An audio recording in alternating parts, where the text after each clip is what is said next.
Commander Zix Tala of the Andromedian fleet watched the tactical display with growing desperation. The red indicators showed yet another fallen system to the Void Swarm, the mechanical plague that had consumed 2/3 of the galaxy over the past millennium. Her elegant, crystalline fingers trembled as she calculated their remaining forces, barely enough to defend 3 star systems. Commander, her aide, Lieutenant Kren, approached with his usual measured gait. The Council has finally approved the request.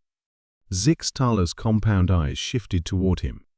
After 900 years of deliberation, the Galactic Council had finally agreed to contact the humans, those strange bipedal creatures from the Spiral Arm's outer rim who had somehow managed to remain untouched by the swarm.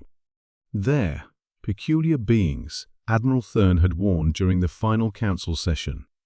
Primitive by our standards, yet they've survived where entire civilizations with technology millennia ahead of theirs have fallen.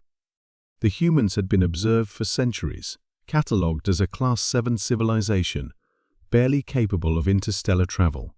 Their ships crude fusion-powered vessels that would take months to cross distances the Andromedians covered in hours. Most council members considered them irrelevant to the war effort. What could such primitive beings offer against an enemy that had devoured the technologically superior Zentaurians, the intellectually vast computational collective, and the militaristically advanced Corvan Empire? But they were running out of options. The human response came through subspace channels 3 days later, a simple message in their crude mathematical lingua franca. We accept your invitation to join the war effort, deploying forces immediately. Zix Tala almost laughed. The humans possessed perhaps 50 functional starships, while the Void Swarm controlled millions of self-replicating drone vessels. It would be a massacre. The first human ships arrived at the designated coordinates in the Kepler defensive line exactly 72 hours after their message. Zix Tala observed them through her viewscreen's small angular vessels with exposed weapon systems and heat radiators, looking more like mobile construction equipment than warships. They moved in loose formations, apparently ignoring established military protocols that had been refined over millions of years. Incoming transmission from the human fleet, Lieutenant Kreen announced. The view screen flickered, revealing a human face weathered, scarred, with small, intense eyes that seemed to absorb everything. This is Admiral Chen of the Terran Expeditionary Force. We're ready to engage. Admiral Zix Tala began carefully. Our sensors indicate the swarm's main fleet will arrive in 6 hours. Perhaps you should position your forces behind our defensive perimeter. Negative, Chen interrupted. We'll take point. Before Zix Tala could respond, the human ships had already begun moving toward the swarm's approach vector. She watched in horror as the tiny fleet, just 47 vessels, against an estimated 12,000 enemy drones, accelerated directly into the path of certain annihilation. The Void Swarm emerged from hyperspace like a plague of mechanical locusts, their black ships blotting out the stars. Zix Tala had seen this sight countless times before the prelude to another system's death. The humans should have been vaporized instantly. Instead, something impossible happened. The human ships didn't fight like any civilization the galaxy had ever encountered. Where others relied on energy shields and precision targeting, the humans used something the Council's military computers couldn't categorize: absolute, uncompromising aggression coupled with tactical unpredictability. Admiral Chen's flagship, a vessel no larger than an Andromedian destroyer, smashed directly through the swarm's formation. Its weapons, crude kinetic projectiles and fusion warheads, tore through enemy hulls with devastating effectiveness. But it wasn't the weapons that shocked Zix Tala. It was the humans' willingness to ram their own ships into enemy vessels when ammunition ran low. Impossible, she breathed, watching as a human cruiser deliberately collided with a swarm command ship 3 times its size, the explosion taking out an entire enemy squadron. The humans fought like they had nothing to lose and everything to prove.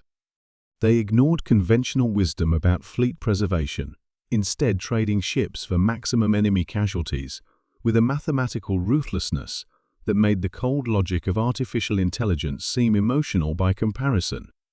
But more than their tactics, it was their psychological effect on the swarm that proved decisive. The Void Swarm's collective intelligence, accustomed to civilizations that followed predictable patterns of warfare, began making critical errors when faced with human unpredictability. Swarm ships hesitated, recalculated, and died in those moments of uncertainty. Within the first hour, the humans had eliminated 2,000 enemy vessels while losing half their fleet. By the second hour, they had somehow captured several swarm command nodes, with human boarding parties fighting through the mechanical corridors using weapons that seemed designed for close combat rather than space warfare. The turning point came when Admiral Chen's ship, now held together by emergency patches and crewed by barely a dozen survivors, reached the swarm's primary coordination hub. Instead of attempting to destroy it, the humans did something no other species had ever considered. They hacked it. Not with sophisticated cyber warfare tools, but with crude programming viruses that exploited the swarm's expectation of advanced, elegant code. The human viruses were brutal, simple, and completely unexpected digital equivalents of their own fighting style. 3 hours and 17 minutes after the engagement began, the last swarm vessel went dark. Zixtala stared at her tactical display, unable to process what she was seeing. The indicators showed green across all sectors: victory, complete and total. The Void Swarm, the enemy that had terrorized the galaxy for a millennium, had been destroyed by fewer than 50 primitive starships. "Admiral Chen," she called out, her voice barely a whisper. The scarred human face reappeared on her screen. "Zixtala, we've completed the mission. The swarm's central intelligence has been eliminated, and their entire network is shutting down galaxy-wide." "How?" she managed to ask. Chen's expression grew thoughtful. "You advanced species. You think too much. You calculate odds, minimize losses, fight clean wars. The swarm adapted to that. But humans..." He paused, looking tired. "We're still animals at heart. When we fight to kill, not to win pretty. Sometimes the primitive solution is the right one." As the human ships limped away to tend their wounded, Zixtala realized the galaxy had just learned a fundamental truth. In a universe of endless sophistication, sometimes the most dangerous weapon was an enemy who refused to follow the rules.